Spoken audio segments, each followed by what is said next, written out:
अगर किसी जंगल में ऐसी जगह हो जहां जाने वाले लोगों को बचाने के बजाय वहां के लोग खुद उन्हें मारने पर उतर आए, जहां एक रहस्यमयी सुनहरी इमारत के पास जाते ही आदिवासी बंदूकें और तीर लेकर इंसानों का शिकार करने लगे। लेकिन सवाल यह है, आखिर उस इमारत के अंदर ऐसा क्या छिपा था जिससे आदिवासी भी कांपते थे? और वो कौन सी डरावनी चीज थी जो इंसानों की आवाज निकालकर अपने शिकार को मौत की तरफ बुलाती थी? आज की ये कहानी आपके दिमाग को पूरी तरह हिला देगी। कहानी की शुरुआत में कुछ नौजवान लड़के और लड़कियां इस शानदार और पुरानी इमारत को ढूंढ निकालते हैं। वे सब बहुत खुश थे और उस इमारत के पास खड़े होकर तस्वीरें खींच रहे थे। लेकिन तभी एक बहुत तेज आवाज ने उनका ध्यान खींचा। उन आदिवासियों का मुखिया बहुत गुस्से में था। मुखिया अपनी स्थानीय भाषा में कुछ जोर जोर से बोलने लगा, जो उन नौजवानों को बिल्कुल समझ नहीं आ रहा था। उन सबको लगा कि शायद यह बूढ़ा आदमी उनसे इस जगह पर आने के पैसे मांग रहा है। एक नौजवान ने पैसे निकालते हुए कहा, शायद इसे पैसे चाहिए। लेकिन उस बूढ़े आदमी ने अपना हाथ हिलाते हुए पैसे लेने से साफ मना कर दिया।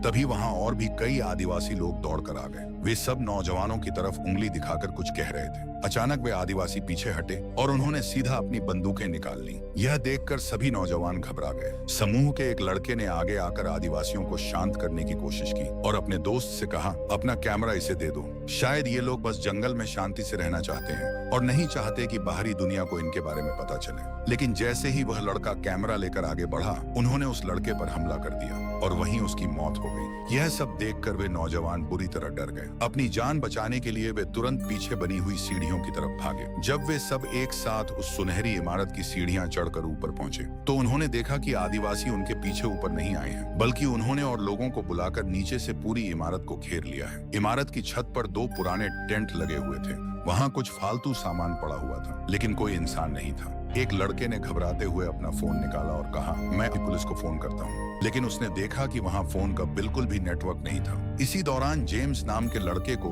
एक कंबल में लिपटा हुआ कुछ दिखाई दिया। वह एक इंसान जैसा लग रहा था। उसके मन में अचानक एक बहुत बुरा ख्याल आया। जब उसने धीरे से वो कंबल हटाया, तो वह सच में उसके अपने भाई की लाश थी। अपने भाई को मरा हुआ देखकर जेम्स बुरी तरह रोने लगा। तभी जैक नाम के लड़के ने दूरबीन से नीचे देखा। उसने घबराते हुए अपने दोस्तों से कहा, नीचे और भी बहुत सारे आदिवासी इकट्ठा हो रहे हैं। ऐसा लग रहा था जैसे वे आदिवासी उन्हें ऊपर ही फंसाकर मारना चाहते थे। बिना खाने और पानी के वे नौजवान ऊपर कुछ ही दिन जिंदा रह सकते थे। अब उनके पास सिर्फ एक ही रास्ता था कि वे भगवान से प्रार्थना करें कि कोई उनके गायब होने की खबर पुलिस को दे और फिर पुलिस उन्हें ढूंढते हुए वहां पहुंच जाए। लेकिन तभी अचानक उनके पीछे से किसी फोन के बजने की आवाज आई। वे सब उस आवाज की दिशा में गए और उन्होंने देखा कि वह आवाज एक गहरे कुएं के अंदर से आ रही थी। जेम्स ने कुएं के अंदर झांकते हुए कहा, मैं नीचे जाकर यह फोन लेकर आता हूँ। उसने एक रस्सी पकड़ी और नीचे उतरने लगा। लेकिन अचानक वह पुरानी रस्सी टूट गई और जेम्स बहुत जोर से कुएं के अंदर गिर गया।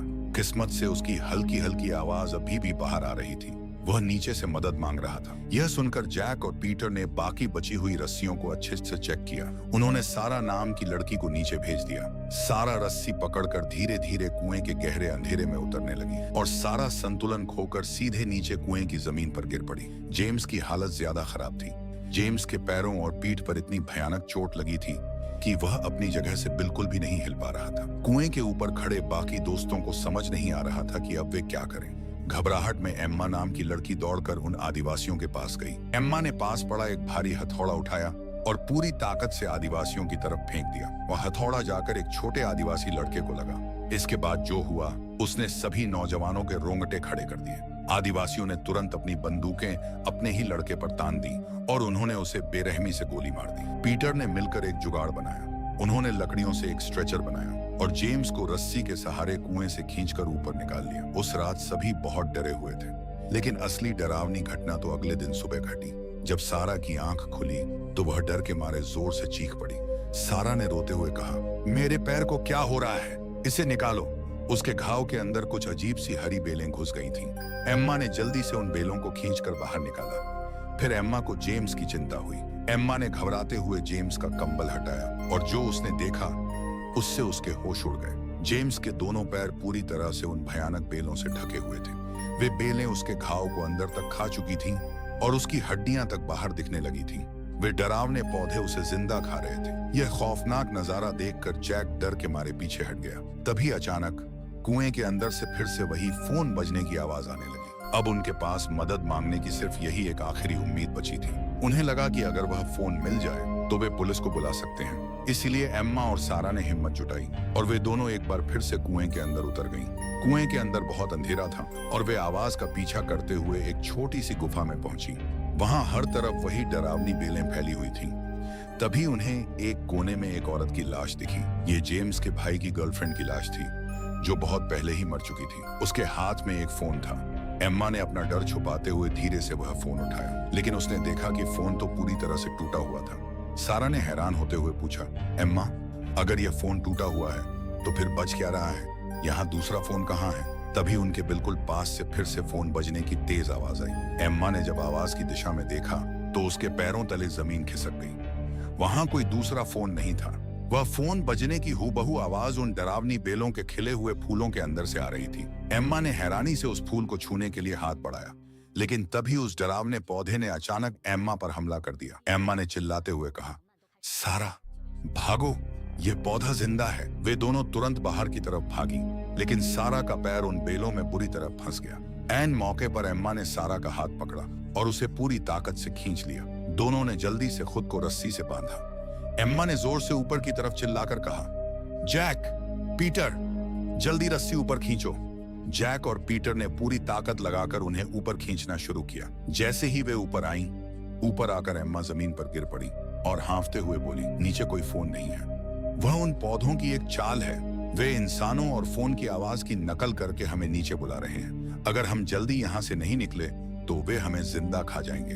एम्मा की ये खौफनाक बातें सुनकर सब सन्न रह गए। पीटर ने घबराते हुए कहा, मैं यहाँ बैठकर मरने का इंतजार नहीं कर सकता। इससे अच्छा है कि हम यहाँ से भागने का कोई रास्ता निकालें। लेकिन जैक को यह तरीका बिल्कुल ठीक नहीं लगा। जैक ने उसे समझाते हुए कहा, बाहर बहुत सारे आदिवासी हैं और उनके पास बंदूकें हैं। अगर हम जबरदस्ती भागने की कोशिश करेंगे तो पक्का कोई ना कोई मारा जाएगा। मुझे पूरा यकीन है कि कोई ना कोई पुलिस को लेकर हमें बचाने जरूर आएगा। काफी देर तक आपस में बहस करने के बाद सबने वहीं रुककर इंतजार करने का फैसला किया। लेकिन अब उनके सामने एक और बड़ी मुसीबत आ खड़ी हुई थी।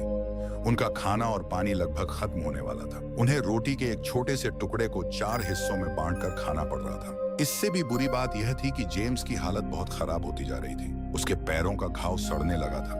अगर जल्द ही उसका इलाज नहीं किया गया तो उसका घाव पूरे शरीर में फैल जाएगा और उसकी जान चली जाएगी। अपनी यह हालत देखकर पीटर ने एक बड़ा और खौफनाक फैसला लिया। पीटर ने दर्द से कराहते हुए कहा, मेरे पैर काट दूं, मरने से अच्छा है कि मैं बिना पैरों के जिंदा रहूं। इसलिए उन्होंने पीटर की हड्डियों को तोड़ने के लिए भारी पत्थरों का इस्तेमाल किया। फिर एक छोटे से चाकू से धीरे धीरे उसकी मांसपेशियां काटी।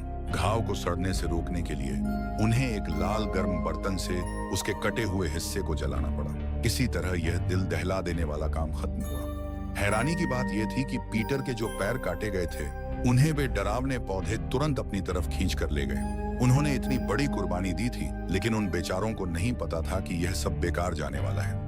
रात हो चुकी थी और बुरी तरह घायल जेम्स अब अपनी आखिरी सांसें गिन रहा था। किसी का भी ध्यान इस बात पर नहीं गया कि वे खतरनाक पौधे अंधेरे में जेम्स के शरीर से लिपट चुके थे। जब जैक की नजर जेम्स पर पड़ी तब तक बहुत देर हो चुकी थी। जेम्स इस दुनिया से जा चुका था। जेम्स को मरा हुआ देखकर सबको बहुत बड़ा झटका लगा। जैक को अब बहुत पछतावा हो रहा था। जैक ने उदास होकर कहा, अगर जेम्स को मरना ही था तो हमने दिन में पीटर को इतना दर्द क्यों दिया? अपने दोस्त की मौत देखकर सब अंदर से टूट चुके थे। घायल सारा की हालत तो और भी खराब हो रही थी। सारा को साफ महसूस हो रहा था कि वे डरावने पौधे अब उसके शरीर के अंदर घुस चुके हैं। उसे लगा कि अब अगली बारी उसी की है। डर के मारे सारा का दिमाग काम करना बंद कर चुका था। सारा ने अचानक जमीन पर पड़ा एक चाकू उठा लिया। पारा ने रोते और चिल्लाते हुए कहा, ये पौधे मेरे अंदर घुस रहे हैं, मैं अब और बर्दाश्त नहीं कर सकती। वह खुद को नुकसान पहुंचाने वाली थी। जैक भागकर सारा के पास गया ताकि उससे चाकू छीन सके। पीटर भी उसे शांत करने की कोशिश कर रहा था, लेकिन तभी वहां कुछ ऐसा हुआ जिसकी किसी ने सपने में भी उम्मीद नहीं की थी। उन डरावने पौधों के फूलों से अचानक हंसने की आवाजें आने लगी। वे पौधे सारा की हालत देखकर इंसानों की तरह जोर जोर से हंस रहे थे। वे पौधे सिर्फ फोन की ही नहीं बल्कि इंसानों की आवाज भी निकाल सकते थे। यह मंजर इतना खौफनाक था कि सबकी रूह कांप गई। अब उन्हें अच्छे से समझ आ गया था कि वे आदिवासी बाहर खड़े होकर उन पौधों से इतना क्यों डरते थे। उसी रात जैक और एम्मा ने देखा कि बाहर खड़े आदिवासी जमीन पर नमक छिड़क रहे थे ताकि वे डरावने पौधे जंगल में न फैल सकें। लेकिन इमारत के ऊपर हालात और भी भयानक हो रहे थे। पीटर ने घबराते हुए जैक और एम्मा को बुलाया। सारा के शरीर के अंदर वो बेलें साफ रेंगती हुई दिख रही थी। एम्मा ने चाकू से सारा की त्वचा काटकर बेल निकालने की कोशिश की। सारा दर्द से चीख पड़ी, लेकिन तभी एक और हरी बेल सारा के माथे के अंदर से दिखने लगी। सारा को समझ आ गया था कि अब उसका बचना बिल्कुल नामुमकिन है। कुछ देर बाद सारा ने चुपचाप जमीन पर पड़ा वही चाकू उठा लिया। पीटर ने उसे रोकने की कोशिश की और घबराते हुए कहा, सारा मेरी बात सुनो, चाकू नीचे रख दो, हम कोई ना कोई रास्ता जरूर निकालेंगे। लेकिन सारा दर्द और डर के मारे अपना आपा खो चुकी थी। उसने पीटर पर ही वार कर दिया। कुछ ही सेकंड के अंदर वे भयानक बेलें उसकी लाश को अंधेरे में खींच कर ले गई और थोड़ी ही देर बाद सारा भी मर चुकी थी। अब उस इमारत पर सिर्फ जैक और एम्मा जिंदा बचे थे। जैक ने एम्मा की जान बचाने के लिए एक आखिरी योजना बनाई। जैक ने एम्मा की तरफ देखते हुए कहा, एम्मा, मैं तुम्हारे शरीर पर खून लगाऊंगा ताकि नीचे खड़े आदिवासियों को लगे कि तुम मर चुकी हो, फिर मैं तुम्हें नीचे उतार दूंगा।